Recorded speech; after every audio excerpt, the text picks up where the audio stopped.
ਹੁਣ ਤੁਸੀਂ Punjabi radio USA ਨੂੰ ਆਪਣੇ ਫੋਨ ਨੰਬਰਾਂ ਤੋਂ ਸੁਣ ਸਕਦੇ ਹੋ, ਜਿਸ ਦੇ ਵਿੱਚ USA ਦੇ ਲਈ 832 551 5029, 8325515029 ਜਾਂ 605 475 6868, 6054756868, UK ਦੇ ਲਈ 3300101100, 3300 101100, ਜਰਮਨੀ ਦੇ ਲਈ 51180904041511 80 90 40 41, ਫਰਾਂਸ ਦੇ ਲਈ 3318014255, 33 180 142 595, ਆਸਟ੍ਰੇਲੀਆ ਦੇ ਲਈ 612080805601, 6128080501। ਹੁਣ ਤੁਸੀਂ ਆਪਣੇ ਦੇਸ਼ਾਂ ਦੇ ਵਿੱਚੋਂ ਇਹਨਾਂ ਨੰਬਰਾਂ ਦੇ ਉੱਤੇ ਕਾਲ ਕਰਕੇ ਪੰਜਾਬੀ ਰੇਡੀਓ USA ਨੂੰ ਲਾਈਵ ਸੁਣ ਸਕਦੇ ਹੋ। ਇਸ ਦੇ ਨਾਲ ਹੀ ਤੁਸੀਂ ਖਬਰਾਂ, ਖਬਰ ਤੇ ਨਜ਼ਰ, ਸਿਹਤ ਸੰਭਾਲ ਦਾ ਪ੍ਰੋਗਰਾਮ, ਨਾਨ ਸਟਾਪ ਪੰਜਾਬੀ ਗੀਤ, ਗੁਰਬਾਣੀ ਰੇਡੀਓ, ਸ਼੍ਰੀ ਦਰਬਾਰ ਸਾਹਿਬ ਜੀ ਦੇ ਹੁਕਮਨਾਮਾ ਸਾਹਿਬ ਦੀ ਵਿਆਖਿਆ ਪੰਜਾਬੀ ਅਤੇ ਅੰਗਰੇਜ਼ੀ ਦੇ ਵਿੱਚ, ਵੱਖ-ਵੱਖ ਗੁਰੂ ਘਰਾਂ ਦਾ ਸਿੱਧਾ ਪ੍ਰਸਾਰਣ, ਇਹ ਸਾਰਾ ਕੁਝ ਇਹਨਾਂ ਨੰਬਰਾਂ ਤੇ ਡਾਇਲ ਕਰਕੇ ਸੁਣ ਸਕਦੇ ਹੋ। ਜਾਂ ਸਾਡੀ ਵੈਬਸਾਈਟ www.punjabiradiousa.com ਤੇ ਵੀ ਸੁਣ ਸਕਦੇ ਹੋ। ਸੁਣਦੇ ਰਹੋ Punjabi radio USA। Punjabi radio USA ਸੁਣ ਰਹੇ ਸਾਰੇ ਸਰੋਤਿਆਂ ਨੂੰ ਬਲਵਿੰਦਰ ਕੌਰ ਵੱਲੋਂ ਪਿਆਰ ਭਰੀ ਸਤਿ ਸ੍ਰੀ ਅਕਾਲ। ਸਰੋਤਿਓ, ਪ੍ਰੋਗਰਾਮ ਖਬਰ ਤੇ ਨਜ਼ਰ ਪ੍ਰੋਗਰਾਮ ਦੇ ਵਿੱਚ ਅੱਜ ਸਾਡੇ ਨਾਲ ਹੋਣਗੇ ਬਲਤੇਜ ਪੰਨੂ, ਦੱਸਣਗੇ ਕਿ ਉੱਥੇ ਖਬਰਾਂ ਦੇ ਪਿੱਛੇ ਕੀ ਸੱਚ ਲੁਕਿਆ ਹੁੰਦਾ। ਹੁਣ ਆਪਾਂ ਗੱਲਬਾਤ ਕਰਦੇ ਹਾਂ ਬਲਤੇਜ ਪੰਨੂ ਹੋਰਾਂ ਨਾਲ। ਬਲਤੇਜ ਪੰਨੂ ਜੀ, ਸਤਿ ਸ੍ਰੀ ਅਕਾਲ, ਸਵਾਗਤ ਹੈ ਜੀ। ਸਤਿ ਸ੍ਰੀ ਅਕਾਲ ਜੀ, ਧੰਨਵਾਦ ਜੀ, ਮਿਹਰਬਾਨੀ। ਜੀ ਬਲਤੇਜ ਪੰਨੂ, ਅੱਜ ਸ਼ੁਰੂ ਆਪਾਂ ਕਰਦੇ ਹਾਂ ਪ੍ਰੋਗਰਾਮ। ਜਿਹੜਾ ਇੱਕ ਅਧਿਕਾਰ ਦਿੱਤਾ ਗਿਆ ਕਿ ਜਿਹੜੇ ਬਾਹਰ ਚਲੇ ਗਏ ਲੋਕੀ ਉਹ ਵੋਟ ਪਾ ਸਕਦੇ ਆ ਭਾਰਤ ਦੇ ਵਿੱਚ, ਪਰ ਉਹਦੇ ਵਿੱਚ ਜਿਹੜੇ NRI ਆ, ਜਿਹੜੇ ਉਹ ਭਾਰਤ ਦੀ ਸਿਟੀਜ਼ਨਸ਼ਿਪ ਛੱਡ ਚੁੱਕੇ ਆ, ਉਹੀ ਆ ਜਾਂ ਦੂਸਰੇ ਵੀ ਜਿਹਨਾਂ ਕੋਲ ਇੰਡੀਆ ਦੇ ਪਾਸਪੋਰਟ ਆ? ਐਕਚੁਅਲੀ ਜਿਹੜੀ ਸੈਂਟਰ ਦੀ ਸਰਕਾਰ ਹੈ ਜੀ, ਉਹਨੇ ਸੁਪਰੀਮ ਕੋਰਟ ਤੱਕ ਅਪਰੋਚ ਜਿਹੜੀ ਕੀਤੀ ਸੀਗੀ ਕਿ ਇਹ ਅਧਿਕਾਰ ਜਿਹੜਾ ਜੀ ਦਿੱਤਾ ਜਾਣਾ ਚਾਹੀਦਾ, ਔਰ ਸੁਪਰੀਮ ਕੋਰਟ ਨੇ ਹੁਣ ਹਦਾਇਤਾਂ ਜਿਹੜੀਆਂ ਜੀ ਉਹ ਜਾਰੀ ਕੀਤੀਆਂ ਨੇ ਕੇਂਦਰ ਦੀ ਸਰਕਾਰ ਨੂੰ। ਇਹ ਕਿਹਾ ਜੀ ਕਿ 8 ਹਫ਼ਤਿਆਂ ਵਿੱਚ ਇਹ ਲਾਗੂ ਕਰੇ, ਔਰ ਜਿਹੜੀਆਂ ਚੀਜ਼ਾਂ ਇਹਦੇ ਵਿੱਚ ਚਾਹੀਦੀਆਂ ਨੇ ਉਹਨਾਂ ਦੇ ਵਿੱਚ ਤਬਦੀਲੀ ਜਿਹੜੀ ਆ ਜੀ ਉਹ ਕਰੇ। ਇਹ ਪ੍ਰੋਕਸੀ ਵੋਟ ਜਿਹੜੀ ਹੈ ਜੀ ਇਹਨੂੰ ਕਿਹਾ ਜਾ ਸਕਦਾ। ਪ੍ਰੋਕਸੀ ਦੇ ਨਾਲ ਜਿਹੜੀ ਵੋਟ ਆ ਉਹ ਪਾਈ ਜਾ ਸਕੂਗੀ। ਜਿਹੜਾ ਸੁਪਰੀਮ ਕੋਰਟ ਹੈ ਜੀ, ਉਹਨੇ ਇਸ ਗੱਲੋਂ ਨਾ ਕੀਤੀ ਹੈ ਕਿ ਜਿਹੜੇ ਕੌਂਸਲ ਖਾਨੇ ਨੇ ਉੱਥੇ ਜਾ ਕੇ ਜਿਹੜੀ ਹੈ ਜੀ ਵੋਟ ਕੀਤੀ ਜਾ ਸਕਦੀ ਹੈ। ਇਹਦਾ ਅਧਿਕਾਰ ਨਹੀਂ ਦਿੱਤਾ ਗਿਆ ਜੀ। ਜਿਹੜੀ ਵੋਟ ਆ ਉਹ ਵੋਟ ਦੇ ਤੌਰ ਦੇ ਉੱਤੇ ਹੋਊਗੀ। ਵੋਟ ਰਾਹੀਂ ਇਹ ਹਾਸਲ ਕੀਤੀ ਜਾ ਸਕੂਗੀ। ਲਿਸਟ ਦੇ ਵਿੱਚ ਨਾਮ ਜਿਹੜਾ ਜੀ ਹੋਣਾ ਜ਼ਰੂਰੀ ਹੈ। ਉਸ ਤੋਂ ਬਾਅਦ ਜਦੋਂ ਵੋਟ ਹੋ ਜਾਊਗੀ ਤੇ ਬਾਅਦ ਦੇ ਵਿੱਚ ਇਹਨੂੰ ਭਰ ਕੇ ਜੀ ਫਿਰ ਮੇਲ ਰਾਹੀਂ ਜਿਹੜਾ ਉਹ ਭੇਜਿਆ ਜਾ ਸਕੂਗਾ। ਇਹਦੇ ਵਾਸਤੇ ਜਿਹੜੀਆਂ ਕੁਝ ਸ਼ਰਤਾਂ, ਨਿਯਮ ਜਿਹੜੇ ਨੇ ਉਹ ਅਜੇ ਤੈਅ ਕੀਤੇ ਜਾਣਗੇ। ਹੋਪਫੁਲੀ ਅਗਲੇ 2 ਮਹੀਨਿਆਂ ਦੇ ਦੌਰਾਨ ਜਿਹੜੀ ਕੇਂਦਰ ਦੀ ਸਰਕਾਰ ਹੈ ਇਸ ਮਾਮਲੇ 'ਚ ਥੋੜੀ ਤਬਦੀਲੀ ਕਰਕੇ ਜਿਹੜੀ ਜੀ ਇਹਦੀ ਡਿਟੇਲ ਲੈ ਕੇ ਜਿਹੜੀ ਜੀ ਉਹ ਸਾਹਮਣੇ ਆਊਗੀ ਤੇ ਫਿਰ ਜਿਹੜੀ ਇਹਦੀ ਡਿਟੇਲ ਪਤਾ ਲੱਗੂਗੀ। ਹਾਂ, ਇੱਕ ਗੱਲ ਬੱਚੀ ਹੈ ਜੀ ਕਿ ਜਿਹੜੇ ਇੰਡੀਅਨ ਪਾਸਪੋਰਟ ਹੋਲਡਰ ਨੇ ਇਹ ਉਹਨਾਂ ਦੇ ਵਾਸਤੇ ਹੈ ਜੀ ਜਿਹੜਾ ਵੋਟ ਦਾ, ਜਿਨ੍ਹਾਂ ਨੇ ਸਿਟੀਜ਼ਨਸ਼ਿਪ ਕਿਸੇ ਮੁਲਕ ਦੀ ਲੈ ਲਈ ਹੈ ਜਾਂ ਉਹਨਾਂ ਕੋਲ ਡਿਊਲ ਵੀ ਹੈਗੀ ਆ, ਤਾਂ ਵੀ ਵੋਟ ਦਾ ਅਧਿਕਾਰ ਜਿਹੜਾ ਉਹ ਨਹੀਂ ਹੈਗਾ ਜੀ।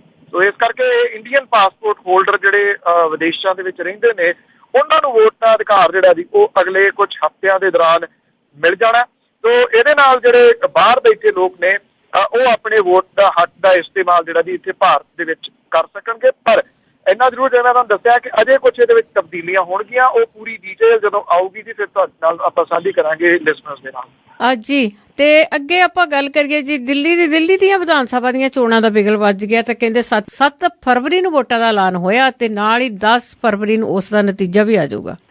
ਜੀ, ਇਹ ਕਿਹਾ ਜਾ ਰਿਹਾ ਸੀਗਾ ਕਿ ਇਹ ਡਿਲੇ ਹੋ ਸਕਦੀਆਂ ਨੇ, ਪਰ ਇੰਨੀਆਂ ਕੋਈ ਡਿਲੇ ਨਹੀਂ ਹੋਈਆਂ, ਬਲਕਿ ਟਾਈਮ ਹੀ ਬੜਾ ਥੋੜਾ ਜਿਹੜਾ ਜੀ ਉਹ ਦਿੱਤਾ ਗਿਆ।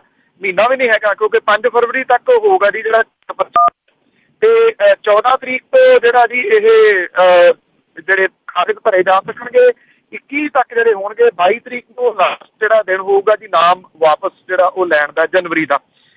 ਜਿਹੜੀ ਆਮ ਆਦਮੀ ਪਾਰਟੀ ਹੈ ਜੀ ਉਹਦੇ ਵੱਲੋਂ ਤਾਂ ਆਪਣੇ ਸਾਰੇ ਉਮੀਦਵਾਰ ਉਹ ਐਲਾਨੇ ਜਾ ਚੁੱਕੇ ਨੇ ਕਾਫੀ ਦਿਨ ਪਹਿਲਾਂ, ਤੇ ਜਿਹੜੀਆਂ ਬਾਕੀ ਪਾਰਟੀਆਂ ਨੇ ਜੀ ਉਹਨਾਂ ਦੇ ਵਿੱਚ ਭੱਜ ਨੱਠ ਜਿਹੜੀ ਆ ਉਹ ਕੱਲ੍ਹ ਦੀ ਸ਼ੁਰੂ ਹੋ ਗਈ ਆ। ਵਾਹ ਕਾਂਗਰਸ ਦੇ ਵੱਲੋਂ ਜਿਹੜਾ ਅਜੇ ਮਾਕਰ ਉਹਨੂੰ ਜਿਹੜਾ ਜੀ ਦਿੱਲੀ ਦਾ ਇੰਚਾਰਜ ਬਣਾਇਆ ਗਿਆ ਚੋਣਾਂ ਦੇ ਵਾਸਤੇ। ਭਾਰਤੀ ਜਨਤਾ ਪਾਰਟੀ ਵਾਲੇ ਜਿਹੜੇ ਨੇ ਉਹ ਕਹਿੰਦੇ ਕਿ ਅਸੀਂ ਛੇਤੀ ਜਿਹੜਾ ਜੀ ਇਹਦੇ ਸੰਬੰਧ ਵਿੱਚ ਉਮੀਦਵਾਰ ਜਿਹੜੇ ਆ ਉਹ ਆਪਣੇ ਐਲਾਨਾਂਗੇ। ਜਿਹੜੀਆਂ ਸਿਆਸੀ ਪਾਰਟੀਆਂ ਨੇ ਜੀ ਉਹ ਆਪੋ ਆਪਣੇ ਦਾਅਵੇ ਜਿਹੜੀਆਂ ਕਰ ਰਹੀਆਂ, ਪਰ ਅਸਲ ਟੱਕਰ ਜਿਹੜੀ ਹੈ ਜੀ ਆਮ ਆਦਮੀ ਪਾਰਟੀ ਤੇ ਭਾਰਤੀ ਜਨਤਾ ਪਾਰਟੀ ਦੇ ਵਿਚਾਲੇ ਜਿਹੜੀ ਹੈ ਜੀ ਉਹ ਹੋਊਗੀ। ਜਿਹੜੀ ਆਮ ਆਦਮੀ ਪਾਰਟੀ ਹੈ ਜੀ ਉਹਨੇ ਤਾਂ ਆਪਣਾ ਚੋਣ ਪ੍ਰਚਾਰ ਟੌਪ ਦੇ ਵਿੱਚ ਪਾਇਆ ਹੋਇਆ, ਔਰ ਜਿਹੜੇ ਉਮੀਦਵਾਰ ਨੇ ਉਹ 2-2 3-3 ਗੇੜੇ ਜਿਹੜੇ ਨੇ ਆਪੋ ਆਪਣੇ ਹਲਕੇ ਦਾ ਲਾ ਚੁੱਕੇ ਨੇ। ਦੇਖਦੇ ਹਾਂ ਜਦੋਂ ਭਾਰਤੀ ਜਨਤਾ ਪਾਰਟੀ ਦੀ ਜਿਹੜੀ ਲਿਸਟ ਆ ਉਹ ਆਉਂਦੀ ਹੈ ਉਮੀਦਵਾਰਾਂ ਦੀ, ਤਾਂ ਉਹ ਕਿਹੜੇ ਤਰੀਕੇ ਦੇ ਨਾਲ, ਕਿਉਂਕਿ ਥੋੜੀ ਬਹੁਤੀ ਬਗਾਵਤ ਵਗੈਰਾ ਵੀ ਹੁੰਦੀ ਹੈ, ਸੋ ਥੋੜੇ ਦਿਨਾਂ ਦੇ ਵਿੱਚ ਸਾਰਾ ਕੁਝ ਉਹ ਕਿਹੜੇ ਤਰੀਕੇ ਦੇ ਨਾਲ ਸੰਭਾਲਦੇ ਨੇ ਦੇਖਣ ਵਾਲੀ ਜਿਹੜੀ ਗੱਲ ਹੋਊਗੀ। 7 ਤਰੀਕ ਨੂੰ ਵੋਟਾਂ ਜਿਹੜੀਆਂ ਨੇ ਉਹ ਪੈਣਗੀਆਂ ਤੇ 10 ਤਰੀਕ ਨੂੰ ਇਹਦੇ ਨਤੀਜੇ ਆਉਣਗੇ। 15 ਤਰੀਕ ਜਿਹੜੀ ਹੈ ਜੀ ਪਰਚੀ, ਉਦੋਂ ਪਹਿਲਾਂ ਸਾਰਾ ਕੁਝ ਜਿਹੜਾ ਜੀ ਡਿਕਲੇਅਰ ਕਰਨਾ ਜ਼ਰੂਰੀ ਹੈ, ਜਿਹੜਾ ਸੁਪਰੀਮ ਕੋਰਟ ਨੇ ਸਮਾਂ ਜਿਹੜਾ ਜੀ ਉਹ ਦਿੱਤਾ ਹੈ। ਤੇ ਹੋਪਫੁਲੀ ਇਹਦੇ ਦੌਰਾਨ ਹੋ ਜਾਊਗਾ ਤੇ ਇਸ ਗੱਲ ਦੀ ਉਮੀਦ ਹੈ ਕਿ ਇਸ ਵਾਰੀ ਜਿਹੜੀ ਹੈ ਜੀ ਉਹ ਦਿੱਲੀ ਦੇ ਵਿੱਚ ਸਰਕਾਰ ਜਿਹੜੀ ਹੈ ਉਹ ਮੈਜੋਰਿਟੀ ਵਾਲੀ ਆਊਗੀ ਤੇ 5 ਸਾਲ ਜਿਹੜੀ ਹੈ ਜੀ ਉਹ ਚੱਲੂਗੀ। ਮੁੱਖ ਮੰਤਰੀ ਦੇ ਵਜੋਂ ਜਿਹੜਾ ਜੀ ਜਿੰਨੇ ਵੀ ਸਰਵੇ ਆ ਰਹੇ ਨੇ, ਮੁੱਖ ਮੰਤਰੀ ਦੇ ਤੌਰ ਦੇ ਉੱਤੇ ਜਿਹੜੇ ਅਰਵਿੰਦ ਕੇਜਰੀਵਾਲ ਦੇ ਨੇੜੇ ਤੇੜੇ ਕੋਈ ਕੈਂਡੀਡੇਟ ਨਹੀਂ ਹੈਗਾ। ਪਾਰਟੀ ਲੈਵਲ ਦੇ ਉੱਤੇ ਜਿਹੜਾ ਫਸਵਾ ਮੁਕਾਬਲਾ ਬੀਜੇਪੀ ਤੇ ਆਮ ਆਦਮੀ ਪਾਰਟੀ ਦਾ ਹੈ। ਉਂਝ ਵੈਸੇ ਤਕਰੀਬਨ ਤੈਅ ਹੀ ਹੈ ਕਿ ਇਹ ਮੁਕਾਬਲਾ ਜਿਹੜਾ ਨਰਿੰਦਰ ਮੋਦੀ ਵਰਸਸ ਅਰਵਿੰਦ ਕੇਜਰੀਵਾਲ ਹੋਊਗਾ। ਜੀ ਤੇ ਅੱਗੇ ਜੀ ਇਤਿਹਾਸਕ ਰਾਮਬਾਗ ਵਿੱਚੋਂ ਕਹਿੰਦੇ 18ਵੀਂ ਸਦੀ ਦੀਆਂ ਜਿਹੜੀਆਂ ਸਾਡੇ ਪੁਰਾਤਨ ਸਿੰਘਾਂ ਦੀਆਂ ਜਥੇਦਾਰਾਂ ਦੇ ਹਥਿਆਰ ਸੀਗੇ ਉਹ ਚੋਰੀ ਹੋ ਗਏ। ਇਹ ਬੜੀ ਅਜੀਬੋ-ਗਰੀਬ ਦੀ ਗੱਲ ਹੈ ਕਿ ਉੱਥੇ CCTV ਕੈਮਰੇ ਲੱਗੇ ਹੋਏ ਨੇ, ਪਰ ਕਹਿੰਦੇ ਜੀ ਉਹ ਕੰਮ ਨਹੀਂ ਕਰਦੇ। ਉਹਨਾਂ ਵੱਲ ਕਦੀ ਦੇਖਿਆ ਹੀ ਨਹੀਂ ਕਿ ਉਹਨਾਂ ਨੂੰ ਜਿਹੜਾ ਠੀਕ ਕਰਾਉਣਾ ਜਾਂ ਫਿਰ ਕੋਈ ਸਾਜ਼ਿਸ਼ ਹੈ ਜੀ। ਇਹ ਅੱਗੇ ਪਹਿਲਾਂ ਨਹੀਂ ਏਦਾਂ ਹੋਇਆ, ਪਰ ਇਹ ਬੜੇ ਅਹਿਮ ਚੀਜ਼ਾਂ ਸਨ ਜੀ, ਇਤਿਹਾਸਕ ਚੀਜ਼ਾਂ ਮਹਾਰਾਜਾ ਰਣਜੀਤ ਸਿੰਘ ਹੋਰਾਂ ਦੇ ਨਾਲ ਸੰਬੰਧਿਤ ਇਹ ਰਾਮਬਾਗ ਆ ਜੀ ਅੰਮ੍ਰਿਤਸਰ ਦੇ ਵਿੱਚ ਪੈਂਦੀਆਂ, ਉੱਥੋਂ ਇਹ ਚੋਰੀ ਜਿਹੜੀ ਆ ਜੀ ਹੋਈ ਹੈ। 7 ਜਿਹੜੇ ਹਥਿਆਰ ਸੀਗੇ ਜੀ ਉਹ ਚੋਰ ਜਿਹੜੇ ਉਹ ਲੈ ਗਏ ਨੇ। ਇਹਦੀ ਜਿਹੜੀ ਮੈਨੇਜਮੈਂਟ ਹੈ ਜੀ ਉਹ ਸਰਕਾਰ ਦੀ ਤਰਫੋਂ ਇਹਨੂੰ ਹੈਂਡਲ ਜਿਹੜਾ ਕੀਤਾ ਜਾਂਦਾ। ਹੁਣ ਇਹਦੀਆਂ ਫਾਈਲਾਂ ਤੇ ਪਿਕਚਰਸ ਵਗੈਰਾ ਜਿਹੜੀਆਂ ਉਹ ਕੱਢੀਆਂ ਜਾ ਰਹੀਆਂ ਨੇ ਤਾਂ ਕਿ ਪੁਲਿਸ ਜਿਹੜੀ ਹੈ ਜੀ ਉਹ ਛਾਣਬੀਨ ਕਰੇ। ਜਦੋਂ ਏਡੀ ਵੱਡੀ ਅਣਗਹਿਲੀ ਜਿਹੜੀ ਹੈ ਜੀ ਹੋਈ ਹੈ ਕਿ ਇਦਾਂ ਦੀਆਂ ਦੁਰਲੱਭ ਚੀਜ਼ਾਂ ਪਈਆਂ ਨੇ ਤੇ ਉੱਥੇ CCTV ਕੈਮਰਾ ਜਿਹੜਾ ਜੀ ਉਹ ਵਰਕ ਹੀ ਨਹੀਂ ਕਰ ਰਿਹਾ, ਉਹ ਵਰਕਿੰਗ ਕੰਡੀਸ਼ਨ ਦੇ ਵਿੱਚ ਨਹੀਂ ਸੀਗਾ। ਤੇ ਇਹ ਤੋਂ ਵੱਧ ਜਿਹੜੀ ਅਣਗਹਿਲੀ ਹੈ ਉਹ ਕੀ ਹੋਰ ਹੋ ਸਕਦੀ ਹੈ ਜੀ। ਤੁਹਾਨੂੰ ਯਾਦ ਹੋਣਾ ਦਰਬਾਰ ਸਾਹਿਬ ਦੇ ਵਿੱਚੋਂ ਛੱਜਾ ਚੋਰੀ ਹੋ ਗਿਆ ਜੀ ਕੁਝ ਸਾਲ ਪਹਿਲਾਂ, ਸੋਨੇ ਦਾ ਬਣਿਆ ਹੋਇਆ, ਉਹ ਅੱਜ ਤੱਕ ਨਹੀਂ ਲੱਭਿਆ ਜੀ। ਜੀ ਬਿਲਕੁਲ, ਇਹ ਜਾਣ ਬੁੱਝ ਕੇ ਚੀਜ਼ਾਂ ਜਿਹੜੀਆਂ ਚੋਰੀ ਹੋ ਰਹੀਆਂ ਸਾਡੀਆਂ ਤਾਂ ਜੇ ਪਿਛਲੀਆਂ ਹੀ ਨਹੀਂ ਮਿਲੀਆਂ ਜੀ। ਤੇ ਅੱਗੇ ਗੱਲ ਕਰੀਏ ਜੀ ਅਮਿਤ ਸ਼ਾਹ ਦੀ ਫੇਰੀ ਦੀ, ਆਪਾਂ ਗੱਲ ਕਰਦੇ ਸੀਗੇ ਕਿ ਉਸਨੇ ਉੱਥੇ ਰੈਲੀ ਕਰਨੀ ਆ, ਪਰ ਕਹਿੰਦੇ ਉਹ ਵੀ ਠੁੱਸ ਹੋ ਗਈ ਆ, ਕੈਂਸਲ ਕਰ ਦਿੱਤੀ ਗਈ ਹੈ ਜੀ। ਪੰਜਾਬ ਭਾਜਪਾ ਦੇ ਪ੍ਰਧਾਨ ਕਮਲ ਸ਼ਰਮਾ ਨੇ ਇਹਦੇ ਸੰਬੰਧੀ ਜਾਣਕਾਰੀ ਦਿੱਤੀ ਆ। ਉਹਨਾਂ ਨੇ ਇਹ ਕਿਹਾ ਜੀ ਕਿ ਜੇ ਇਹ ਦਿੱਲੀ ਦੀਆਂ ਅਨਾਉਂਸ ਹੋ ਗਈਆਂ ਨੇ, ਇਸ ਕਰਕੇ ਇਹ ਰੈਲੀ ਜਿਹੜੀ ਇਹਦੀ ਰੱਦ ਕੀਤੀ ਜਾ ਰਹੀ ਹੈ। ਔਰ ਉਹਨਾਂ ਨੇ ਕਿਹਾ ਕਿ 10 ਫਰਵਰੀ ਤੋਂ ਬਾਅਦ ਜਿਹੜਾ ਜੀ ਅਗਲੇ ਰੈਲੀ ਦਾ ਐਲਾਨ ਜਿਹੜਾ ਜੀ ਉਹ ਕੀਤਾ ਜਾਊਗਾ। ਉਂਝ ਵੈਸੇ ਕੈਪਟਨ ਅਮਰਿੰਦਰ ਸਿੰਘ ਉਹਨਾਂ ਨੇ, ਆਪਾਂ ਕੱਲ ਵੀ ਸਾਂਝਾ ਕੀਤਾ ਸੀਗਾ ਕਿ ਉਹਨਾਂ ਨੇ ਵੀ ਬਾਰਡਰ ਦੇ ਉੱਤੇ ਰੈਲੀ ਜਿਹੜੀ ਹੈ ਜੀ ਉਹ ਕਰਨ ਦੀ ਗੱਲ ਆਖੀ ਸੀਗੀ। ਬੇਸ਼ੱਕ ਕਾਂਗਰਸ ਦੇ ਵਿੱਚ ਵੀ ਇਹਨੂੰ ਲੈ ਕੇ ਪਾਟੋ ਧਾੜ ਹੈ, ਪਰ ਕਾਂਗਰਸ ਨੇ ਔਰ ਕੈਪਟਨ ਅਮਰਿੰਦਰ ਸਿੰਘ ਨੇ ਐਲਾਨ ਕੀਤਾ ਕਿ ਉਹਨਾਂ ਦੀ ਜਿਹੜੀ ਰੈਲੀ ਆ ਉਹ ਆਪਣੇ ਮਿੱਥੀ ਤਰੀਕ ਦੇ ਉੱਤੇ ਜਿਹੜੀ ਹੋਊਗੀ। ਉਹਨਾਂ ਨੇ ਕਿਹਾ ਕਿ ਅਮਿਤ ਸ਼ਾਹ ਜਿਹੜਾ ਉਹ ਡਰਦਾ ਭੱਜ ਗਿਆ ਉਹਨਾਂ ਤੋਂ। ਕਮਲ ਸ਼ਰਮਾ ਨੇ ਇਹ ਕਿਹਾ ਕਿ ਬੱਚਿਆਂ ਵਾਲੀ ਸੋਚ ਹੈ ਕੈਪਟਨ ਅਮਰਿੰਦਰ ਸਿੰਘ ਦੀ। ਉਹਨਾਂ ਨੇ ਇਹ ਕਿਹਾ ਕਿ ਜੇ ਕੈਪਟਨ ਅਮਰਿੰਦਰ ਸਿੰਘ ਹੋਰੀ ਤਾਂ ਪਾਰਲੀਮੈਂਟ 'ਚ ਆਏ ਨਹੀਂ ਤਾਂ ਇਹ ਕਿ ਮੋਦੀ ਤੋਂ ਡਰਦੇ ਨਹੀਂ ਆਏ, ਜਦੋਂ ਕਿ ਮੋਦੀ ਦੀ ਵੀ ਜਿਹੜੀ ਹਾਜ਼ਰੀ ਹੈ ਜੀ ਉਹ ਪਰਫੈਕਟ ਨਹੀਂ ਹੈਗੀ ਪਾਰਲੀਮੈਂਟ ਦੇ ਵਿੱਚ, ਇਹ ਸਾਰਿਆਂ ਨੂੰ ਜਿਹੜਾ ਜੀ ਉਹ ਪਤਾ। ਸੋ ਜਿਹੜੀ ਇਹ ਰੈਲੀ ਸੀਗੀ ਭਾਰਤੀ ਜਨਤਾ ਪਾਰਟੀ ਦੀ ਕੈਂਸਲ ਹੋ ਗਈ ਹੈ। ਕੁਝ ਸੂਤਰ ਜਿਹੜੇ ਨੇ ਉਹ ਇਹ ਦੱਸਦੇ ਨੇ ਕਿ ਅਮਿਤ ਸ਼ਾਹ ਜਿਹੜਾ ਜੀ ਉਹ ਇੱਕ ਘਾਗ ਸਿਆਸਤਦਾਨ ਹੈ। ਉਹਦਾ ਕੰਮ ਕਰਨ ਦਾ ਤਰੀਕਾ ਹੋਰ ਹੈ ਜੀ। ਉਹ ਨਸ਼ਿਆਂ ਵਾਲੇ ਮੁੱਦੇ ਦੇ ਉੱਤੇ ਸ਼ਾਇਦ ਜਿਹੜੀਆਂ ਸਾਰੀਆਂ ਸਿਆਸੀ ਪਾਰਟੀਆਂ ਨੇ ਉਹਦਾ ਪਹਿਲਾਂ ਜ਼ੋਰ ਲਵਾ ਲੈਣਾ ਚਾਹੁੰਦਾ। ਅਕਾਲੀ ਦਲ ਦਾ ਤਾਂ ਉਹਨੇ ਜ਼ੋਰ ਲਵਾ ਲਿਆ ਔਰ ਉਹਨੇ ਜਿਹੜੇ ਧਰਨੇ ਵਗੈਰਾ ਸੀਗੇ ਉਹ ਕਰ ਲਏ, ਉਹਦੇ ਵਿੱਚੋਂ ਕੱਖ ਨਹੀਂ ਨਿਕਲਿਆ। ਹੁਣ ਮਾਘੀ ਦੇ ਮੌਕੇ ਦੇ ਉੱਤੇ ਵੀ ਸ਼ਾਇਦ ਉਹ ਉਡੀਕਣਾ ਚਾਹੁੰਦਾ ਕਿ ਅਕਾਲੀ ਦਲ ਜਿਹੜਾ ਕੀ ਪ੍ਰੋਗਰਾਮ ਦਿੰਦਾ ਤੇ ਕਾਂਗਰਸ ਜਿਹੜੀ ਆ ਜੀ ਉਹ ਰੈਲੀ ਕਰ ਲਵੇ। ਉਹ ਇਹਦਾ ਜਿਹੜਾ ਕ੍ਰੈਡਿਟ ਹੈ ਰੈਲੀ ਦਾ ਉਹ ਕਿਸੇ ਨਾਲ ਵੰਡਵਾ ਨਹੀਂ ਜਿਹੜਾ ਜੀ ਉਹ ਲੈਣਾ ਚਾਹੁੰਦਾ।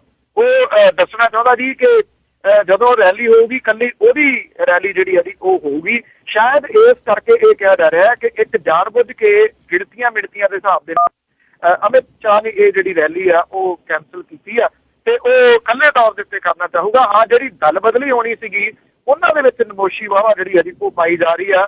ਇੱਕ ਪੰਜਾਬੀ ਦੀ ਕਹਾਵਤ ਹੈ ਨਾ ਜੀ ਕਿ ਨਾਤੀ ਧੋਤੀ ਰਹਿ ਗਈ ਉੱਤੇ ਮੱਖੀ ਰਹਿ ਗਈ। ਤੇ ਮੀਤ ਬਰਾੜ ਹੋਰਾਂ ਦੇ ਹਾਲਾਤ ਜਿਹੜੇ ਨੇ ਕੁਛ ਇਸੇ ਤਰੀਕੇ ਦੇ ਨਾਲ ਬਣ ਗਏ। ਉਹਨਾਂ ਨੇ ਸੂਟ ਸਾਟ ਵੀ ਨਵੇਂ ਸਵਾਏ ਸੀਗੇ ਭਾਰਤੀ ਜਨਤਾ ਪਾਰਟੀ ਸ਼ਾਮਲ ਹੋਣ ਨੂੰ। ਸ਼ਾਇਦ ਕਿਸੇ ਹੋਰ ਸਮਾਗਮ ਦੇ ਵਿੱਚ ਹੁਣ ਦਿੱਲੀ ਦੇ ਵਿੱਚ ਉਹਨਾਂ ਨੂੰ ਸ਼ਾਮਲ ਕਰ ਲਿਆ ਜਾਊਗਾ ਜਾਂ ਫਿਰ ਅਜੇ ਉਹਨਾਂ ਨੂੰ ਉਡੀਕਣਾ ਪਊਗਾ। ਇਹ ਵੀ ਕਿਹਾ ਜਾ ਰਿਹਾ ਸੀਗਾ ਕਿ ਜਿਹੜੀਆਂ ਬਾਕੀ ਸਿਆਸੀ ਪਾਰਟੀਆਂ ਨੇ, ਕਾਂਗਰਸ, ਅਕਾਲੀ ਦਲ, PPP, ਆਮ ਆਦਮੀ ਪਾਰਟੀ, ਇਹਦੇ ਵੀ ਕੁਝ ਜਿਹੜੇ ਲੋਕ ਸੀਗੇ ਉਹ ਭਾਰਤੀ ਜਨਤਾ ਪਾਰਟੀ ਦੇ ਵਿੱਚ ਸ਼ਾਮਲ ਹੋਣੇ ਸੀਗੇ 22 ਤਰੀਕ ਨੂੰ। ਹੁਣ ਸ਼ਾਇਦ ਇਹ ਅਜੇ ਥੋੜਾ ਇੰਤਜ਼ਾਰ ਜਿਹੜਾ ਉਹ ਕਰਨਾ ਪਊਗਾ। ਪਰ ਇਸ ਤਰ੍ਹਾਂ ਨਾ ਹੋਵੇ ਕਿ ਉਹ ਸੇਲ ਤੇ ਲੱਗੇ ਬੈਠੇ ਕੋਈ ਹੋਰ ਹੀ ਖਰੀਦ ਕੇ ਲੈ ਜਾਏ ਉਹਨਾਂ ਨੂੰ। ਅੱਗੇ ਜੀ ਗੱਲ ਕੀਤੀ ਸੀ ਆਪਾਂ ਕੱਲ ਵੀ ਬਿੱਟੂ ਔਲਖ ਦੀ, ਉਹ ਜਿਹੜਾ ਸਿੰਥੈਟਿਕ ਡਰੱਗ ਦੇ ਮਾਮਲੇ ਵਿੱਚ ਜਿਸ ਦੀ ਪੁੱਛਗਿੱਛ ਹੋਣੀ ਸੀਗੀ, ਤੇ ਉਸਨੇ ਵੀ CBI ਜਾਂਚ ਦੀ ਮੰਗ ਕੀਤੀ ਆ। ਇਹ ਸੁੱਖਾ ਸੂਸਾਂ ਵਾਲਾ ਤੇ ਰਾਜਾ ਵਰਿੰਦਰ ਜਿਹੜਾ ਜੀ, ਉਹਨਾਂ ਤੋਂ ਕਰ ਲਈ ਪੁੱਛਗਿੱਛ ਇਨਫੋਰਸਮੈਂਟ ਡਾਇਰੈਕਟੋਰੇਟ ਨੇ ਤੇ ਉਹਨਾਂ ਨੂੰ ਦੁਬਾਰਾ ਜਿਹੜਾ ਜੀ ਜੇਲ੍ਹ ਦੇ ਵਿੱਚ ਭੇਜ ਦਿੱਤਾ। ਇਹ ਕਹਿੰਦੇ ਕਿ ਜਿਹੜੀ ਅਸੀਂ ਛਾਣਬੀਣ ਕਰਨੀ ਸੀ, ਪੁੱਛਗਿੱਛ ਕਰਨੀ ਸੀਗੀ, ਉਹ ਕਰ ਲਈ ਹੈ ਤੇ ਹੁਣ ਇਹ ਸਾਨੂੰ ਹਾਲ ਦੀ ਘੜੀ ਇਸ ਪੁੱਛਗਿੱਛ ਦੇ ਵਾਸਤੇ ਨਹੀਂ ਲੋੜੀਂਦੇ। ਹੋ ਸਕਦਾ ਇਨਫੋਰਸਮੈਂਟ ਡਾਇਰੈਕਟੋਰੇਟ ਨੂੰ ਦੁਬਾਰਾ ਇਹਨਾਂ ਦੇ ਵਾਸਤੇ ਪੁੱਛਗਿੱਛ ਕਰਨੀ ਪਏ। ਪਰ ਇਸ ਮਾਮਲੇ ਦੇ ਵਿੱਚ ਇੱਕ ਬੇਹੱਦ ਅਹਿਮ ਕੜੀ ਬਿੱਟੂ ਔਲਖ ਜਿਹੜਾ ਜੀ, ਉਹਨੂੰ ਹੁਣ ਜਿਹੜਾ ਜੀ ਇਨਫੋਰਸਮੈਂਟ ਡਾਇਰੈਕਟੋਰੇਟ ਨੇ ਲੈ ਲਿਆ ਜੀ ਰਿਮਾਂਡ ਦੇ ਉੱਤੇ, ਔਰ ਉਹਦੇ ਤੋਂ ਪੁੱਛਗਿੱਛ ਜਿਹੜੀ ਹੈ ਜੀ ਉਹ ਇਸ ਵੇਲੇ ਕੀਤੀ ਜਾ ਰਹੀ ਹੈ। ਪਟਿਆਲੇ ਦੀ ਅਦਾਲਤ ਦੇ ਵਿੱਚੋਂ ਬਿੱਟੂ ਔਲਖ ਨੂੰ ਜਿਹੜਾ ਜੀ ਇੱਥੋਂ ਰਿਮਾਂਡ ਦੇ ਉੱਤੇ ਲੈ ਕੇ ਇਨਫੋਰਸਮੈਂਟ ਡਾਇਰੈਕਟੋਰੇਟ ਜਿਹੜੀ ਆ ਚੁੱਪ ਕੀਤੀ, ਉਹ ਜਲੰਧਰ ਪਹੁੰਚ ਗਈ। ਜਲੰਧਰ ਅੱਗੇ ਜਿਹੜਾ ਸੀਗਾ ਉਹ ਮੀਡੀਆ ਵਾਲਿਆਂ ਨੇ ਘੇਰ ਲਿਆ। ਥੋੜੀ ਜਿਹੀ ਗੱਲਬਾਤ ਜਿਹੜੀ ਸੀ ਹੋਈ, ਬਿੱਟੂ ਔਲਖ ਨੇ ਇਹ ਗੱਲ ਕਹੀ ਕਿ ਜੇ CBI ਇਸ ਮਾਮਲੇ ਦੀ ਜਾਂਚ ਕਰੇ ਤਾਂ ਸਾਰੀਆਂ ਪਰਤਾਂ ਜਿਹੜੀਆਂ ਜੀ ਉਹ ਉਧੜ ਸਕਦੀਆਂ ਨੇ। ਬਿੱਟੂ ਔਲਖ ਨੇ ਇਹ ਗੱਲ ਕਹੀ ਹੈ ਕਿ ਉਹ ਅਣਭੋਲ ਹੈ, ਉਹਨੂੰ ਤਾਂ ਅਣਭੋਲਪਣੇ ਦੇ ਵਿੱਚ ਹੀ ਜਿਹੜਾ ਜੀ ਉਹ ਫਸਾ ਲਿਆ ਗਿਆ। ਫਸਾਉਣ ਵਾਲਾ ਕੌਣ ਸੀਗਾ, ਇਹਦੇ ਸੰਬੰਧੀ ਉਹਨੇ ਬੋਲਣਾ ਚਾਹਿਆ, ਉਹਦਾ ਜਿਹੜਾ ਨਾਂ ਸੀਗਾ ਉਹ ਲੈਣਾ ਚਾਹਿਆ, ਪਰ ਪੁਲਿਸ ਵਾਲੇ ਜਿਹੜੇ ਸੀ ਇੱਕਦਮ ਖਿੱਚ ਕੇ ਲੈ ਗਏ ਉਹਨੂੰ। ਜਦੋਂ ਥੋੜਾ ਦੂਰ ਲੈ ਗਏ ਤੇ ਪੱਤਰਕਾਰਾਂ ਨੇ ਦੂਰੋਂ ਆਵਾਜ਼ ਦਿੱਤੀ ਕਿ ਕੀ ਉਹ ਬਿਕਰਮ ਸਿੰਘ ਮਜੀਠੀਆ ਜਾਂ ਕੋਈ ਹੋਰ ਹੈ, ਤਾਂ ਬਿੱਟੂ ਔਲਖ ਜਿਹੜਾ ਸੀਗਾ ਉਹਦੇ ਮੂੰਹ ਦੇ ਉੱਤੇ ਜਿਹੜਾ ਸੀਗਾ ਉਹ ਹੱਥ ਰੱਖ ਦਿੱਤਾ ਪੁਲਿਸ ਵਾਲਿਆਂ ਨੇ, ਔਰ ਉਹਦੀ ਆਵਾਜ਼ ਜਿਹੜੀ ਸੀ ਬਾਹਰ ਨਹੀਂ ਨਿਕਲਣ ਦਿੱਤੀ। ਤੋਂ ਉਹਨੂੰ ਖਿੱਚ ਕੇ ਜਿਹੜਾ ਜੀ ਉਹ ਲੈ ਗਏ। ਜੇ ਉੱਚੀ ਆਵਾਜ਼ ਦੇ ਵਿੱਚ ਕੁਝ ਕਹਿ ਦਿੰਦਾ ਤਾਂ ਸ਼ਾਇਦ ਹੋ ਸਕਦਾ ਸੀਗਾ ਕਿ ਇੱਕ ਨਵੇਂ ਜਿਹੜਾ ਤੂਫਾਨ ਸੀਗਾ ਉਹ ਪੰਜਾਬ ਦੀ ਸਿਆਸਤ ਦੇ ਵਿੱਚ ਆ ਜਾਂਦਾ। ਮੈਂ ਅਹਿਮ ਕੜੀ ਇਸ ਕਰਕੇ ਕਿਹਾ ਜੀ ਕਿ ਇਸ ਮਾਮਲੇ ਦੇ ਵਿੱਚ ਇਹਦੇ ਜਿਹੜਾ ਪਰਿਵਾਰ ਦੇ ਕੁਝ ਮੈਂਬਰ ਨੇ, ਉਹਨਾਂ ਤੋਂ ਵੀ ਇਨਫੋਰਸਮੈਂਟ ਡਾਇਰੈਕਟੋਰੇਟ ਨੇ ਪਿਛਲੇ ਦਿਨਾਂ ਦੇ ਦੌਰਾਨ ਪੁੱਛਗਿੱਛ ਜਿਹੜੀ ਆ ਜੀ ਉਹ ਕੀਤੀ ਆ। ਸੋ ਦੇਖਦੇ ਆ ਇਨਫੋਰਸਮੈਂਟ ਡਾਇਰੈਕਟੋਰੇਟ ਜਿਹੜੀ ਆ ਬਿੱਟੂ ਔਲਖ ਨੂੰ ਪੁੱਛਗਿੱਛ ਕਰਨ ਤੋਂ ਬਾਅਦ ਉਹਦਾ ਅਗਲਾ ਸਟੈਪ ਜਿਹੜਾ ਕੀ ਹੁੰਦਾ। ਸੰਭਾਵੀ ਰੂਪ ਦੇ ਵਿੱਚ ਇਹ ਕਿਹਾ ਜਾ ਰਿਹਾ ਹੈ ਕਿ ਇੱਕ ਹੋਰ ਸਮਨਿੰਗ ਜਿਹੜੀ ਆ ਜੀ ਉਹ ਬਿਕਰਮ ਸਿੰਘ ਮਜੀਠੀਆ ਨੂੰ ਇਸ ਪੁੱਛਗਿੱਛ ਤੋਂ ਬਾਅਦ ਜਿਹੜੀ ਆ ਜੀ ਉਹ ਹੋਣੀ ਆ। ਸੋ ਬੇਸ਼ੱਕ ਅਮਿਤ ਸ਼ਾਹ ਦੀ ਰੈਲੀ ਜਿਹੜੀ ਆ ਜੀ ਉਹ ਕੈਂਸਲ ਹੋ ਗਈ ਹੋਵੇ, ਠੰਡ ਪੂਰੀ ਇੱਥੇ ਹੋਵੇ, ਪਰ ਜਿਹੜੀ ਸਿਆਸਤ ਆ ਔਰ ਖਾਸ ਤੌਰ ਦੇ ਉੱਤੇ 6000 ਕਰੋੜ ਰੁਪਏ ਦੇ ਡਰੱਗ ਵਾਲੇ ਮਾਮਲੇ ਦੇ ਵਿੱਚ ਜਿਹੜੀ ਗਰਮੀ ਆ ਉਹ ਇਸ ਵੇਲੇ ਫਿਰ ਇੱਕ ਵਾਰੀ ਸਿਖਰ ਤੇ ਆ ਜੀ ਪੰਜਾਬ ਦੇ ਵਿੱਚ। ਜੀ ਬਿਲਕੁਲ। ਫਸਾਉਣ ਨੂੰ ਤੇ ਗਵਰਨਮੈਂਟ ਹੋਰ ਬਹੁਤ ਲੋਕਾਂ ਨੂੰ ਫਸਾ ਸਕਦੀ ਆ, ਪਰ ਮਰਜ਼ੀ ਹੈ ਨਾ ਜੀ। ਤੇ ਅੱਗੇ ਇੱਕ ਗੈਂਗਸਟਰ ਦੀ ਗੱਲ ਕਰਦੇ ਆ ਜੀ, ਉਸਨੇ ਵੀ ਇੱਕ ਪੁਲਿਸ ਅਧਿਕਾਰੀ ਨੂੰ ਜ਼ਖਮੀ ਕਰ ਦਿੱਤਾ ਜੀ। ਇਹ ਨਰੂਆਣਾ ਹੈ ਜੀ। ਇਹ ਐਕਚੁਅਲੀ ਇਹਨੇ ਜੀ ਇੱਥੇ ਜਿਹੜਾ ਸਹਾਇਕ ਮੁਨਸ਼ੀ ਆ ਉਹਦੇ ਉੱਤੇ ਗੋਲੀ ਜਿਹੜੀ ਜੀ ਉਹ ਚਲਾ ਦਿੱਤੀ ਇਸ ਨਰੂਆਣਾ ਨੇ ਜੀ। ਇਹਦਾ ਜਿਹੜਾ ਕੁਲਵੀਰ ਹੈ ਜੀ, ਕੁਲਵੀਰ ਨਰੂਆਣਾ ਇਹਦਾ ਨਾਮ ਹੈ। ਇਹ ਨੋਨ ਗੈਂਗਸਟਰ ਹੈ ਜੀ, ਇੱਕ ਜਿਹੜੇ ਲੋਕਾਂ ਦੀਆਂ ਜ਼ਮੀਨਾਂ ਜਾਇਦਾਦਾਂ ਦੇ ਉੱਤੇ ਕੁਬਜ਼ੇ ਜਿਹੜੇ ਕਰਦਾ। ਸੋ ਅਕਾਲੀ ਦਲ ਦੇ ਵਿੱਚ ਇਹਨਾਂ ਦੀ ਵਾਹਵਾ ਬਣਦੀ ਥਾਂ ਹੈ ਜੀ। ਸੋ ਇਹਨੂੰ ਬਿਕਰਮ ਸਿੰਘ ਮਜੀਠੀਆ ਹੋਰੀ ਹੀ ਅਕਾਲੀ ਦਲ ਦੇ ਵਿੱਚ ਲੈ ਕੇ ਆਏ ਸੀਗੇ ਤੇ ਉਹਨਾਂ ਦਾ ਖਾਸਮ ਖਾਸ ਹੈ ਜੀ। ਇਹ ਅੱਜ ਦੀਆਂ ਅਖਬਾਰਾਂ ਦੇ ਵਿੱਚ ਬਿਕਰਮ ਸਿੰਘ ਮਜੀਠੀਆ ਹੋਰਾਂ ਦੇ ਨਾਲ ਇਸ ਗੈਂਗਸਟਰ ਦੀ ਫੋਟੋ ਜਿਹੜੀ ਹੈ ਜੀ ਉਹ ਸਟੇਜ ਦੇ ਉੱਤੇ ਜਦੋਂ ਇਹਨੂੰ ਅਕਾਲੀ ਦਲ ਦੇ ਵਿੱਚ ਸ਼ਾਮਲ ਕੀਤਾ ਗਿਆ ਸੀਗਾ ਉਦੋਂ ਦੀ ਲੱਗੀ ਹੋਈ ਆ। ਇਹ ਕਿਹਾ ਜਾ ਰਿਹਾ ਹੈ ਕਿ ਇਹ ਇੱਕ ਕੋਠੀ ਦੇ ਉੱਤੇ ਕਬਜ਼ਾ ਕਰਨ ਦੇ ਵਾਸਤੇ ਆਇਆ ਸੀਗਾ ਤੇ ਜਿਹੜੇ ਕੋਠੀ ਦੇ ਜਿਹੜੇ ਮਾਲਕ ਸੀਗੇ ਜੀ ਉਹ ਜਦੋਂ ਥਾਣੇ ਚਲੇ ਗਏ ਤੇ ਇਹ ਵੀ ਜਿਹੜਾ ਸੀਗਾ ਥਾਣੇ ਚਲੇ ਗਿਆ। ਉੱਥੇ ਜਾ ਕੇ ਸ਼ਾਇਦ ਮੁਨਸ਼ੀ ਨੇ ਇਹਦੀ ਗੱਲ ਮੰਨਣ ਤੋਂ ਨਾ ਕੀਤੀ, ਸਹਾਇਕ ਮੁਨਸ਼ੀ ਨੇ, ਤੇ ਇਹਨੇ ਕੱਢ ਕੇ ਪਿਸਤੌਲ ਦੀ ਉਹਨੂੰ ਗੋਲੀ ਮਾਰ ਦਿੱਤੀ। ਇਹ ਜਿਹੜਾ ਮੁਨਸ਼ੀ ਆ ਉਹ ਇਸ ਵੇਲੇ ਜ਼ਖਮੀ ਹਾਲਤ ਦੇ ਇਲਾਜ ਹੈ ਜੀ ਹਸਪੀਟਲ ਦੇ ਵਿੱਚ, ਔਰ ਪੁਲਿਸ ਨੇ ਜਿਹੜਾ ਜੀ ਪਰਚਾ ਦਰਜ ਕੀਤਾ। ਸੋ ਜਿਹੜੇ ਬਿਕਰਮ ਸਿੰਘ ਮਜੀਠੀਆ ਹੋਰੀ ਅਕਾਲੀ ਦਲ ਜਿਹੜਾ ਜੀ ਇੱਕ ਵਾਰੀ ਫੇਰ ਜਿਹੜਾ ਜੀ ਉਹ ਚਰਚਿਤ ਹੈ ਆਪਣੇ ਇਹਨਾਂ ਹੀ ਵਜ੍ਹਾ ਕਰਕੇ। ਜਿਹੜੇ ਹੀਰੇ ਉਹਨੇ ਅਕਾਲੀ ਦਲ ਦੇ ਵਿੱਚ ਰੱਖੇ ਹੋਏ ਨੇ, ਉਹ ਚਾਹੇ ਨਿਸ਼ਾਨ ਸਿੰਘ ਹੋਵੇ ਜਿਹੜਾ ਜੀ ਸ਼ਰੂਤੀ ਅਗਵਾ ਕਾਂਡ ਵਾਲਾ, ਚਾਹੇ ASI ਨੂੰ ਮਾਰਨ ਵਾਲਾ ਜਿਹੜਾ ਜੀ ਉਹ ਰਾਣਾ ਹੋਵੇ, ਚਾਹੇ ਖੰਨੇ ਦੇ ਵਿੱਚ ਗੋਲੀ ਚਲਾਉਣ ਵਾਲਾ ਯਾਦੂ ਹੋਵੇ, ਤੇ ਚਾਹੇ ਇਹ ਕੁਲਬੀਰ ਨਰੂਆਣਾ ਹੋਵੇ। ਸੋ ਇਸ ਵੇਲੇ ਪੂਰੀ ਜਿਹੜੀ ਹੈ ਜੀ ਬੱਲੇ ਬੱਲੇ ਅਕਾਲੀ ਦਲ ਦੀ ਕਰਵਾ ਰਹੇ ਨੇ। ਜੀ ਬਿਲਕੁਲ, ਇੱਕ ਦਿਨ ਤਾਂ ਪਕੜੇ ਹੀ ਜਾਣਾ ਸੀ। ਤੇ ਅੱਗੇ ਗੱਲ ਕਰਦੇ ਜੀ, ਪੰਜਾਬ ਦੇ ਵਿੱਚ ਇੱਕ ਲੰਬੀ ਛੁੱਟੀ ਦੀ ਸਹੂਲਤ ਹੁੰਦੀ ਸੀ ਕਿ 5 ਸਾਲ ਦੀ ਛੁੱਟੀ ਲਾਓ ਤੇ ਜਿੱਥੇ ਮਰਜ਼ੀ ਘੁੰਮੋ ਫਿਰੋ। ਤੇ ਕਈ ਪੇਰੈਂਟਸ ਆ ਉਹ ਆਪਣੇ ਬੱਚਿਆਂ ਦੇ ਕੋਲ ਅੰਦਰ ਬਾਹਰ ਚਲੇ ਜਾਂਦੇ ਸੀ, ਪਰ ਕਹਿੰਦੇ ਉਹ ਸਹੂਲਤ ਵੀ ਹੁਣ ਖਤਮ ਹੋਣ ਵਾਲੀ ਆ। ਖਤਮ ਜੀ ਕਰ ਦਿੱਤੀ ਗਈ ਜੀ। ਆਲਮੋਸਟ ਇਹ ਜਿਹੜੀ ਸੀਗੀ ਪੰਜਾਬ ਦੇ ਵਿੱਚ ਇਹ ਛੁੱਟੀ ਦੀ ਜਿਹੜੀ ਸਹੂਲਤ ਆ ਉਹ ਖਤਮ ਹੈ ਜੀ। ਹਾਈ ਕੋਰਟ ਦੇ ਵੱਲੋਂ ਪੰਜਾਬ ਦੇ ਸਾਬਕਾ ਮੁਲਾਜ਼ਮਾਂ ਦੀ ਜਿਹੜੀ ਪੈਨਸ਼ਨ ਹੈ ਉਹ ਬਹਾਲ ਕੀਤੀ ਗਈ ਹੈ ਜੀ। ਇਹ ਵੀ ਥੋੜੀ ਰੁਕੀ ਹੋਈ ਸੀ ਇਸ ਫੈਸਲੇ ਦੀ ਵਜ੍ਹਾ ਕਰਕੇ ਜੀ। ਬਿਲਕੁਲ ਅੱਜ ਕੱਲ ਠੀਕ ਹੈ ਜੀ, ਬੱਚਿਆਂ ਦੇ ਕੋਲੇ ਚਲੇ ਜਾਂਦੇ ਸੀ। ਜਾਂ ਇਹ ਹੋਇਆ ਜੀ ਕਿ ਜਿਹੜੀ ਪੱਕੀ ਨਾਗਰਿਕਤਾ ਲੈ ਕੇ ਵੱਖ-ਵੱਖ ਮੁਲਕਾਂ ਦੀ, ਕੈਨੇਡਾ, ਅਮਰੀਕਾ, ਆਸਟ੍ਰੇਲੀਆ, ਨਿਊਜ਼ੀਲੈਂਡ ਵਿੱਚ ਇਹ ਲੋਕ ਲੰਬੀ ਛੁੱਟੀ ਲੈ ਕੇ ਜਿਹੜੇ ਉਹ ਚਲੇ ਗਏ ਔਰ ਇਹਦੇ ਵਿੱਚ ਜਾ ਕੇ ਉੱਥੇ ਬਹੁਤੇ ਸੈਟਲ ਹੋ ਗਏ। ਪਿਛਲੇ ਦਿਨਾਂ ਦੇ ਦੌਰਾਨ ਆਪਾਂ ਖਬਰਾਂ ਦੇ ਵਿੱਚ ਕਵਰ ਕਰਦੇ ਰਹੇ ਹਾਂ ਕਿੰਨੇ ਅਧਿਆਪਕ ਜਿਹੜੇ ਨੇ ਜੀ ਉਹ ਬਾਹਰਲੇ ਮੁਲਕਾਂ ਦੇ ਵਿੱਚ ਬੈਠੇ ਨੇ। ਇੱਥੇ ਕਿਉਂਕਿ ਉਹਨਾਂ ਦੀ ਜਗ੍ਹਾ ਦੇ ਉੱਤੇ ਭਰਤੀ ਨਹੀਂ ਕੀਤੀ ਜਾ ਸਕਦੀ, ਸਟਿਲ ਜਿਹੜਾ ਦੀ ਨੌਕਰੀ ਦੇ ਵਿੱਚ ਬੋਲਦੇ ਨੇ। ਇਸ ਕਰਕੇ ਨੁਕਸਾਨ ਜਿਹੜਾ ਜੀ ਉਹ ਵਿਦਿਆਰਥੀਆਂ ਦਾ ਹੋ ਰਿਹਾ। ਡਾਕਟਰ ਜਿਹੜੇ ਨੇ ਉਹ ਲੰਬੀ ਛੁੱਟੀ ਲੈ ਕੇ ਆਪਣੀ ਪ੍ਰਾਈਵੇਟ ਪ੍ਰੈਕਟਿਸ ਜਿਹੜੀ ਆ ਉਹ ਕਰੀ ਜਾ ਰਹੇ ਨੇ, ਉਧਰ ਪੈਸੇ ਫੜਦੇ ਨੇ, ਪਰ ਇਹ ਵੀ ਉਹਨਾਂ ਨੇ ਨੌਕਰੀ ਜਿਹੜੀ ਆ ਦੀ ਸੁਰੱਖਿਅਤ ਰੱਖੀ ਹੋਈ ਆ। ਬਾਕੀ ਮਹਿਕਮਿਆਂ ਦੇ ਵਿੱਚ ਵੀ 5-5 ਸਾਲ ਦੀ ਛੁੱਟੀ ਜਿਹੜੀ ਸੀ ਉਹ ਲੈ ਕੇ ਇਹ ਕੀ ਕਰਦੇ ਸਨ ਜੀ ਕਿ ਬਾਹਰ ਗਏ, ਮੁੜ ਕੇ ਆਏ, ਮਹੀਨਾ ਕੁ ਜੁਆਇਨ ਕੀਤਾ, ਅਗਲੀ 5 ਸਾਲ ਦੀ ਛੁੱਟੀ ਲੈ ਕੇ ਫੇਰ ਨਿਕਲ ਗਏ। ਸੋ ਹੁਣ ਜਿਹੜੀ ਅੱਗੋਂ ਛੁੱਟੀ ਦੀ ਸਹੂਲਤ ਜਿਹੜੀ ਆ ਜੀ ਉਹ ਖਤਮ ਕਰ ਦਿੱਤੀ ਗਈ ਆ। ਕਿਸੇ ਨੂੰ ਵੀ 5 ਸਾਲ ਦੀ ਛੁੱਟੀ ਜਿਹੜੀ ਆ ਉਹ ਨਹੀਂ ਮਿਲੂਗੀ। ਜਿਨ੍ਹਾਂ ਦੀ ਚੱਲ ਰਹੀ ਆ ਜਦੋਂ ਖਤਮ ਹੋਗੀ ਅੱਗੋਂ ਜਿਹੜੀ ਆ ਜੀ ਇਹਨੂੰ ਐਕਸਟੈਂਡ ਇੰਨੀ ਲੰਬੀ ਛੁੱਟੀ ਨੂੰ ਨਹੀਂ ਕਰਵਾਇਆ ਜਾ ਸਕੂਗਾ। ਚੰਗਾ ਫੈਸਲਾ ਇਹ ਪੰਜਾਬ ਸਰਕਾਰ ਦਾ। ਇਹਦੇ ਨਾਲ ਜੇ ਕੋਈ ਨਹੀਂ ਨੌਕਰੀ ਕਰਨਾ ਚਾਹੁੰਦਾ ਉਹ ਪਾਸੇ ਹੋ ਜਾਊਗਾ ਤੇ ਜਿਹੜੀ ਆ ਜੀ ਉਹ ਅਸਾਮੀਆਂ ਜਿਹੜੀਆਂ ਨੇ ਉਹ ਭਰੀਆਂ ਜਾ ਸਕਦੀਆਂ ਨੇ। ਸੋ ਬਾਹਰ ਬੈਠੇ ਜਿਹੜੇ ਲੰਬੀ ਛੁੱਟੀ ਲੈ ਕੇ ਬੈਠੇ ਨੇ ਜੀ ਉਹਨਾਂ ਦੇ ਵਾਸਤੇ ਹੋ ਸਕਦਾ ਇਹ ਕੋਈ ਚੰਗੀ ਖਬਰ ਨਾ ਹੋਵੇ ਕਿ ਅੱਗੋਂ ਜਿਹੜੀ ਹੈ ਜੀ ਉਹਨਾਂ ਨੂੰ ਲੰਬੀ ਛੁੱਟੀ ਨਹੀਂ ਮਿਲਣੀ ਜੀ। ਤੇ ਅੱਗੇ ਕਰਦੇ ਆ ਜੀ ਗੱਲ ਭਾਈ ਗੁਰਬਖਸ਼ ਸਿੰਘ ਹੋਣਾ ਦੀ। ਉਹ ਤੇ ਹਸਪੀਟਲ ਪਹੁੰਚ ਗਏ, ਪਰ ਜਿਹੜੇ ਉਹਨਾਂ ਦੇ ਸਾਥੀ ਸੀਗੇ ਉਹਨਾਂ ਨੇ ਕੋਸ਼ਿਸ਼ ਕੀਤੀ ਕਿ ਇਸ ਸੰਘਰਸ਼ ਨੂੰ ਅਸੀਂ ਕੰਟੀਨਿਊ ਰੱਖਿਆ ਤੇ ਉਹ ਦਿੱਲੀ ਪਹੁੰਚ ਗਏ। ਤਾਂ ਕਹਿੰਦੇ ਦਿੱਲੀ ਤੋਂ ਅੱਗੇ ਵੀ ਉਹ ਹੋਰ ਥਾਂ ਪਹੁੰਚ ਗਏ ਕਿਤੇ। ਐਕਚੁਅਲੀ ਜੀ ਰਾਤ ਨੂੰ ਕੋਈ 12:30 ਵਜੇ ਗੁਰਪਿਆਰ ਸਿੰਘ ਤੇ ਗੁਰਪ੍ਰੀਤ ਸਿੰਘ ਗੁਰੀ ਜਿਹੜੇ ਮੀਡੀਆ ਐਡਵਾਈਜ਼ਰ ਵੀ ਸਾਂਝੀ ਗੁਰਬਖਸ਼ ਸਿੰਘ ਖਾਲਸਾ ਹੋਰਾਂ ਦੇ, ਉਹਨਾਂ ਨੇ ਪੋਸਟ ਜਿਹੜੀ ਉਹ ਪਾਈ ਔਰ ਉਹ ਇੱਕਦਮ ਜਿਹੜਾ ਸੀਗਾ ਬਿਨਾਂ ਕਿਸੇ ਨੂੰ ਦੱਸੇ ਤੋਂ ਜਿਹੜੇ ਉੱਥੇ ਬਾਕੀ ਸਾਥੀ ਨੇ ਉਹਨਾਂ ਨੂੰ ਦੱਸੇ ਤੋਂ ਬਿਨਾਂ ਜੀ ਉੱਥੋਂ ਚਲੇ ਗਏ ਗੁਰਦੁਆਰਾ ਜਿਹੜਾ ਲਖਨੌਰ ਸਾਹਿਬ ਆ ਉੱਥੋਂ। ਔਰ ਬਾਅਦ ਦੇ ਵਿੱਚ 5-6 ਘੰਟੇ ਤੋਂ ਬਾਅਦ ਜਿਹੜਾ ਪਤਾ ਲੱਗਿਆ ਜੀ ਕਿ ਉਹ ਅਸਲ ਦੇ ਵਿੱਚ ਚਲੇ ਗਏ ਜੀ ਦਿੱਲੀ ਦੇ ਵਿੱਚ ਜੰਤਰ ਮੰਤਰ ਦੇ ਉੱਤੇ। ਔਰ ਉਹਨਾਂ ਨੇ ਇਹ ਕਿਹਾ ਜੀ ਕਿ ਅਸੀਂ ਇੱਥੇ ਭੁੱਖ ਹੜਤਾਲ ਜਿਹੜੀ ਹੈ ਜੀ ਉਹ ਰੱਖਾਂਗੇ, ਇੱਥੋਂ ਅੱਗੇ ਆਪਣਾ ਜਿਹੜਾ ਸੰਘਰਸ਼ ਹੈ ਉੱਥੋਂ ਜਿਹੜੇ ਲਖਨੌਰ ਸਾਹਿਬ ਦੇ ਵਿੱਚ ਬੈਠੇ ਨੇ ਬਾਕੀ ਸਾਥੀ ਉਹ ਇਸ ਮਾਮਲੇ ਵਿੱਚ ਗੁੱਸੇ 'ਚ ਆ ਗਏ ਜੀ। ਉਹਨਾਂ ਨੇ ਪੋਸਟਰ ਵਗੈਰਾ ਵੀ ਉੱਥੇ ਗੁਰਦੁਆਰੇ ਦੇ ਵਿੱਚ ਸਾਰੇ ਪਾੜ ਦਿੱਤੇ ਕਿ ਏਦਾਂ ਜਿਹੜਾ ਜੀ ਉਹ ਛੱਡ ਕੇ ਕਿਉਂ ਗਏ। ਜਿਹੜੇ ਗੁਰਪ੍ਰੀਤ ਗੁਰੀ ਨੇ ਤੇ ਜਿਹੜੇ ਗੁਰਪਿਆਰ ਸਿੰਘ ਗੁਰੀ ਨੇ ਉਹਨਾਂ ਨੇ ਇਹ ਗੱਲ ਕਹੀ ਹੈ ਕਿ ਉਹਨਾਂ ਦੇ ਉੱਤੇ ਪ੍ਰੈਸ਼ਰ ਜਿਹੜਾ ਬਹੁਤ ਪਾਇਆ ਜਾ ਰਿਹਾ ਸੀਗਾ ਪ੍ਰਸ਼ਾਸਨ ਦੀ ਤਰਫੋਂ। ਇਹ ਵੀ ਆਖਿਆ ਹੈ ਕਿ ਜਿਹੜੇ ਗੁਰਦੁਆਰੇ ਦੇ ਪ੍ਰਧਾਨ ਨੇ ਉਹਨਾਂ ਦੇ ਵੱਲੋਂ ਪ੍ਰੈਸ਼ਰ ਪਾਇਆ ਗਿਆ ਸੀ। ਪਰ ਜਿਹੜੀ ਪਿਛਲੀ ਵੀਡੀਓ ਸੀ ਗੁਰਬਖਸ਼ ਸਿੰਘ ਖਾਲਸਾ ਹੋਰਾਂ ਦੀ ਉਹਦੇ ਵਿੱਚ ਤਾਂ ਉਹ ਕਹਿੰਦੇ ਸਨ ਕਿ ਜਿਹੜਾ ਇਹ ਪ੍ਰਧਾਨ ਨੇ ਉੱਥੋਂ ਦੇ ਗੁਰਦੁਆਰੇ ਦੇ ਉਹ ਰੋਣ ਲੱਗ ਪਏ ਸਨ ਕਿ ਤੁਸੀਂ ਇਹ ਛੱਡ ਕੇ ਨਾ ਜਾਓ, ਜਿਹਦੇ ਕਰਕੇ ਉਹਨਾਂ ਨੇ ਪ੍ਰੋਗਰਾਮ ਜਿਹੜਾ ਉਹ ਕੈਂਸਲ ਕੀਤਾ ਸੀਗਾ ਅੰਮ੍ਰਿਤਸਰ ਜਾਣ ਵਾਲਾ। ਹੁਣ ਮਾਫ ਕਰਨਾ, ਹੁਣ ਗੁਰਪ੍ਰੀਤ ਸਿੰਘ ਗੁਰੀ ਹੋਰੀ ਜਿਹੜੇ ਨੇ ਉਹ ਇਹ ਕਹਿੰਦੇ ਨੇ ਕਿ ਇਹ ਤਾਂ ਜੀ ਉਹਨਾਂ ਦੇ ਉੱਤੇ ਪ੍ਰੈਸ਼ਰ ਜਿਹੜਾ ਪੈ ਰਿਹਾ ਸੀਗਾ। ਜਦੋਂ ਇਹ ਜਾ ਕੇ ਬੈਠੇ ਨੇ ਜੀ ਉੱਥੇ ਆਪਣੇ ਜੰਤਰ ਮੰਤਰ ਦੇ ਉੱਤੇ, ਉੱਥੇ ਬੈਠਣ ਦੇ ਵਾਸਤੇ ਨਾ ਜੀ ਪਰਮਿਸ਼ਨ ਲੈਣੀ ਪੈਂਦੀ ਆ। ਇਹਨਾਂ ਨੇ ਪਰਮਿਸ਼ਨ ਨਹੀਂ ਲਈ ਜੀ ਉਸ ਚੀਜ਼ ਦੀ, ਤੇ ਬਿਨਾਂ ਪਰਮਿਸ਼ਨ ਤੋਂ ਬੈਠਾ ਨਹੀਂ ਜਾ ਸਕਦਾ। ਹੁਣ ਕਿਉਂਕਿ ਚੋਣ ਜ਼ਾਬਤਾ ਲਾਗੂ ਹੋ ਗਿਆ ਜੀ, ਇਲੈਕਸ਼ਨ ਡਿਕਲੇਅਰ ਹੋ ਗਈਆਂ ਦਿੱਲੀ ਦੇ ਵਿੱਚ, ਅੱਗੋਂ ਪਰਮਿਸ਼ਨ ਜਿਹੜੀ ਆ ਜੀ ਉਹ ਮਿਲਣ ਦੀ ਜਿਹੜੀ ਸੰਭਾਵਨਾ ਉਹ ਘੱਟ ਨਜ਼ਰ ਆਉਂਦੀ ਹੈ। ਤੇ ਪੁਲਿਸ ਨੇ ਜਿਹੜਾ ਜੀ ਉਹਨਾਂ ਨੂੰ ਹਿਰਾਸਤ ਦੇ ਵਿੱਚ ਲੈ ਲਿਆ ਇਸ ਕਰਕੇ ਕਿ ਤੁਹਾਡੇ ਕੋਲ ਪਰਮਿਸ਼ਨ ਨਹੀਂ ਹੈਗੀ ਇੱਥੇ ਬੈਠਣ ਦੀ।